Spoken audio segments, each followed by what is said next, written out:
Voltamos com o Rio em Foco sobre o mapa do desenvolvimento do Estado do Rio de Janeiro. No bloco anterior nós falávamos dos 3 primeiros pilares, agora gestão e políticas públicas, que é um 4º pilar do mapa. Quais são os desafios? Eu diria que você tem um primeiro grande desafio. No momento em que a gente precisa retomar o crescimento econômico e tem o Estado, e é o Estado nos seus 3 níveis, com dificuldades financeiras para fazer investimento, é fundamental que a gente abra espaço para a iniciativa privada. E no Estado do Rio de Janeiro, assim como no Brasil, há amplas oportunidades de investimento, tanto para concessões quanto para parcerias público-privadas. E esse é um caminho que deve ser seguido tanto pelo Brasil quanto para o Estado do Rio de Janeiro. As oportunidades são enormes para a geração de emprego e aumento, melhoria da infraestrutura no Estado do Rio de Janeiro. Como garantir a confiança do empresariado nesse momento de crise? Acho que a principal questão é um desenho de regras que atraia o empresariado. E, obviamente, para que esse desenho seja atrativo, é importante trazer os empresários à mesa e discutir com eles quais são as necessidades que eles entendem para que eles entrem no negócio e, obviamente, desenvolvam a estrutura necessária ao Estado e ao país. E para os negócios que já estão estabelecidos, como é que a gente reduz a burocracia, que também é um ponto apresentado no mapa? Sem dúvida nenhuma, esse é um grande desafio para o Estado do Rio de Janeiro. Por quê? A gente tem processos que são de fácil resolução, a baixo custo, mas que têm um impacto gigantesco no dia a dia das empresas. Por exemplo, abertura e fechamento de empresas.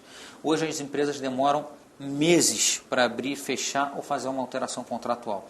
Outra questão importante no Rio de Janeiro é hoje você tem todos os processos fiscais do Rio de Janeiro apenas em meio físico e não em meio eletrônico. Esse seria um avanço muito importante, com um custo muito baixo e que vários estados já estão à nossa frente.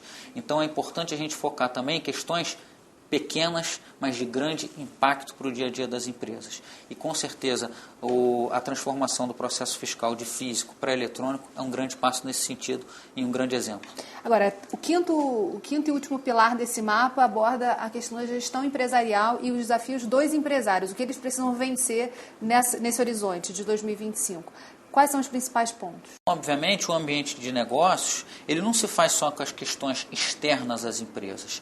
O ambiente interno das empresas é muito importante. Por isso, esse pilar de gestão empresarial foca em questões como compliance, a questão de conformidade, as empresas estão dentro das normas e exigências legais de mercado e, obviamente, nos dias de hoje é imprescindível uma gestão que seja preocupada com a economia, mas também com o ambiente e com o social. Então, esse foco é muito importante no mapa e vai direcionar a atuação do Sistema Firjan para a capacitação das empresas do Estado do Rio de Janeiro. Em relação à conformidade, o senhor poderia dar um exemplo sobre o que é preciso mudar nesse processo? Por exemplo, a política de conteúdo local ela faz diversas exigências para que as empresas participem dela. Mas muitas empresas não estão preparadas para tal. Seja um certificado ISO ou algum certificado de conformidade ou padrão internacional que as empresas não conseguem obtê-lo por uma questão de processo e isso as deixa fora do processo, por exemplo, de conteúdo local. Então é importante orientar e capacitar essas empresas para que elas estejam aptas a participar do desenvolvimento a partir das políticas que foram oferecidas. Esse é um desafio fundamental e que afeta o dia a dia do empresário significativamente. Outro ponto que está no mapa é a questão da inovação. Como inovar nesse ambiente que a gente tem hoje no Estado do Rio de Janeiro e para o futuro? Aqui eu acho também que é uma parceria do setor privado com o setor público. Primeiro a gente tem que melhorar o ambiente de inovação no Estado do Rio de Janeiro e no Brasil. E, obviamente, isso passa por uma melhor relação entre as empresas e os órgãos de fomento.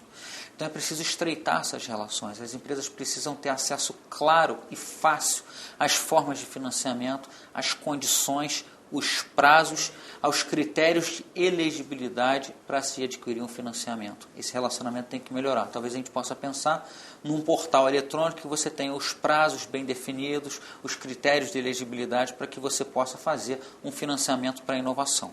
E dentro da empresa, a Firjan também vai trabalhar com os serviços SES e Senai para que você tenha melhoria no processo de inovação. Por exemplo, a gente pode pensar em inovação em eficiência energética, um tema hoje extremamente importante e que a Firjan hoje está oferecendo um amplo leque de serviços para que as empresas façam inovações no seu processo produtivo e com isso se tornem mais eficientes energeticamente e obviamente produzam menos custos e sejam mais competitivas frente a outros estados e até frente a outros países. Tem a questão também da segurança hídrica, que também é um ponto que as indústrias do Rio tem se destacado. Sem dúvida nenhuma. E nesse caso, uma das propostas, inclusive com serviços do SESI-Senai, é o reuso da água, né? A gente pode avançar muito em programas em parceria com o governo do estado para reuso, reaproveitamento da água e, obviamente, redução do desperdício. Esse mapa só vai avançar se a sociedade estiver de olho. Quais são os instrumentos que ela tem à mão para poder acompanhar os avanços no mapa do desenvolvimento do estado do Rio de Janeiro? Na verdade, o trabalho de desenvolvimento é um trabalho de poder público, sociedade e setor privado no que diz respeito às empresas. Então, todas as ações da Firjan geralmente são ações que envolvem a sociedade. Exemplo clássico disso são os dois índices, tanto o índice de desenvolvimento quanto o índice de contas públicas, onde os dois sites têm mais de 1 milhão de acessos no Brasil todo para que a população consiga participar do desenvolvimento, da cobrança do desenvolvimento. Então, o mapa de desenvolvimento vai seguir essa regra. Ele vai estar disponível em um site para que toda a população consiga acompanhar as propostas e o andamento daquelas propostas. Endereço? O endereço para que todos possam acompanhar o mapa de desenvolvimento é www.firjan.com.br/mapa. Lá você pode acompanhar todas as propostas e o andamento delas. Obrigada, Guilherme. Bem, infelizmente, nosso programa chegou ao fim. Se você quiser acompanhar e rever o programa, pode acessar o site www.querodiscutiromeuestado.rj.gov.br ou pelas nossas redes sociais. Rio em Foco. Aqui, política e economia caminham juntas.